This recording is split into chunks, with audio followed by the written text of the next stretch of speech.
Selamat pagi, perkenalkan saya Sasa Poluan, dokter yang bertugas saat ini. Boleh saya tahu nama ibu, umur, alamat, dan pekerjaan? Jadi gimana ibu, kenapa hari ini datang ke rumah sakit? Baik, boleh saya tahu apa ibu sudah menikah atau belum? Ini pernikahan yang keberapa? Apakah sudah ada anak? Anak berapa? Dan apakah ada riwayat abortus?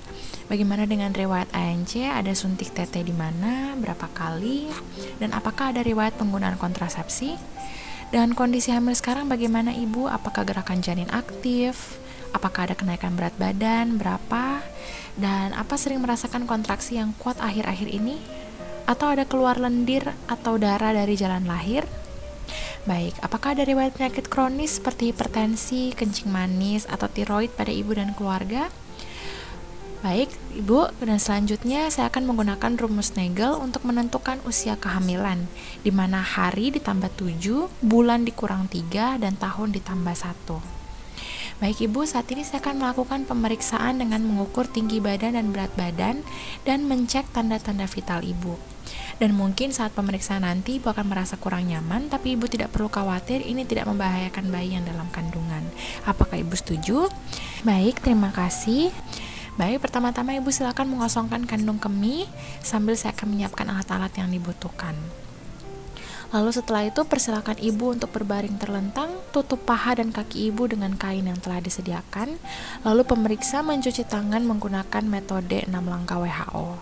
Setelah itu pemeriksa memakai handscoon dan selanjutnya pemeriksa berdiri di sebelah kanan pasien dengan posisi tubuh menghadap pasien. Menentukan tinggi fundus uteri dengan tangan kiri sambil tangan kanan memfiksasi bagian bawah agar janin tidak tergeser.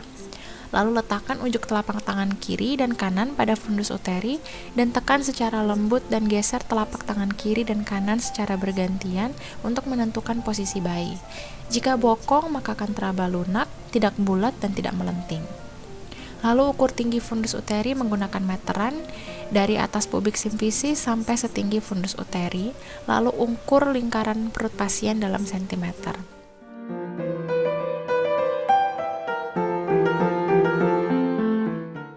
Letakkan telapak tangan kiri dan telapak kanan secara sejajar pada ketinggian yang sama, dan dari atas tekan secara bergantian atau simultan ke arah bawah, dan rasakan apakah punggung di mana nanti akan teraba tahanan terbesar, rata dan keras seperti papan, atau teraba ekstremitas, yaitu seperti bagian-bagian kecil.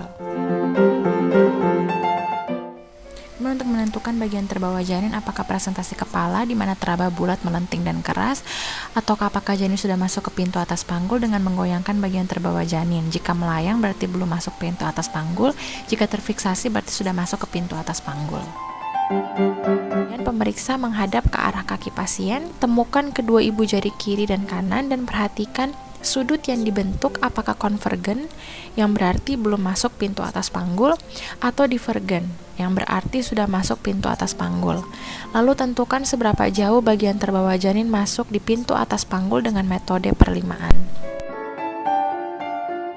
Selanjutnya angkat kedua tangan dari dinding perut ibu dan ambil lanek, kemudian tempelkan ujungnya pada dinding perut ibu yang sesuai dengan posisi punggung bayi. Tempelkan telinga kiri pemeriksa dan dengarkan denyut jantung janin dalam 60 detik. Normalnya DJJ adalah 120-160 kali per menit. Lalu letakkan semua peralatan pada tempat semula dan lakukan pemeriksaan tambahan bila diperlukan seperti lab dan USG. Lalu beritahukan pada ibu bahwa pemeriksaan sudah selesai. Angkat kain penutup dan minta ibu untuk memakai kembali pakaiannya. Pemeriksa mencuci tangan menggunakan metode 6 langkah WHO. Kemudian persilakan ibu untuk duduk kembali dan catat hasil pemeriksaan pada lembar status pasien dan tidak lupa mengucapkan terima kasih. Setelah itu jelaskan hasil pemeriksaan yang meliputi usia kehamilan, letak janin, posisi janin, presentasi, dan kondisi janin. Kemudian setelah itu jelaskan tentang rencana asuhan antenatal yang berkaitan dengan hasil temuan dan serta jadwal pemeriksaan ulangan. Jelaskan pada pasien untuk melakukan kunjungan ulang bila ada keluhan dan serahkan kembali buku kontrol ibu hamil dan ucapkan salam. Terima kasih.